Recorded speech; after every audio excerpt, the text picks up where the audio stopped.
As a manager, I never expected that my employees would immediately get to work the moment they walked in the door. I figured everybody needs to take a little time, to make coffee, maybe chat with some of their colleagues, and then get to work. And during the workday, people take breaks, which actually reinvigorate us to tackle the next project. But what do you do if you're managing someone who goes beyond that, who just doesn't get to work, who's lazy? We'll talk about that today.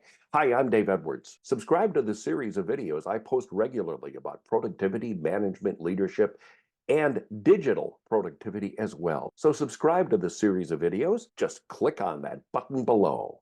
A Paychex.com survey found that most of the 2,000 people they surveyed admitted that they wasted more than an hour of work time every day. Well, that costs companies a lot of money. So, what should you do if someone on your team is not focusing on work? I've got several tips for you. First of all, set up a meeting with the person. In a confidential chat, you want to find out what's causing their behavior. Are they doing it on purpose? Is there something going on at work or even at home that you don't know about that's impacting their performance? Listen, don't be accusatory. Explain what you're observing or hearing from others. The most important thing is don't ignore the behavior. Now, second point. Now, depending on what you learn in that conversation, you may need to work with your employee on a refresh. This might be helpful if the person was once a really go-getter, a strong performer, and now, I don't know, no longer feels challenged. Is there a different task, even temporarily, that could help that person regain their energy? Number three, make sure the person knows what's expected of them and the deadlines that they are expected to meet. This means you're going to want to make sure that you convey assignments verbally and in writing. Many of the workers Paychex.com surveyed said they didn't have enough work to do.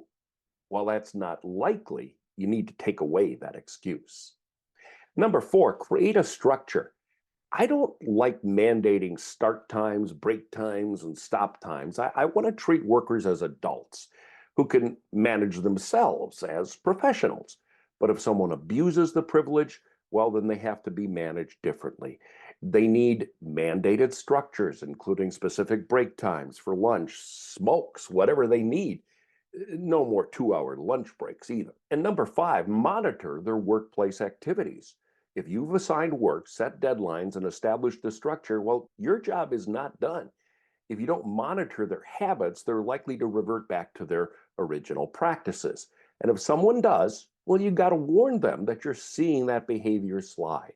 If they do it again, well, then you might have to move to discipline, and that could include suspension.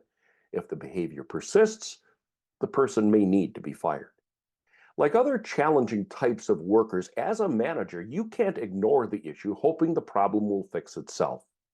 Benjamin Walker of the University of New South Wales Australian School of Business found that the laziest member of a team plays the biggest role in determining the success or failure of the team. Or as the old cliche says, you're only as strong as your weakest link.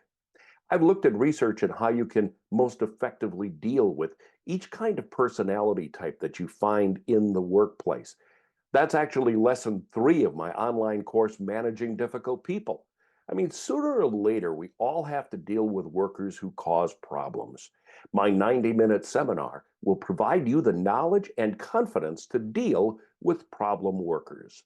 Find out more about my course, Managing Difficult People, at daveedwardsmedia.com. Click on courses.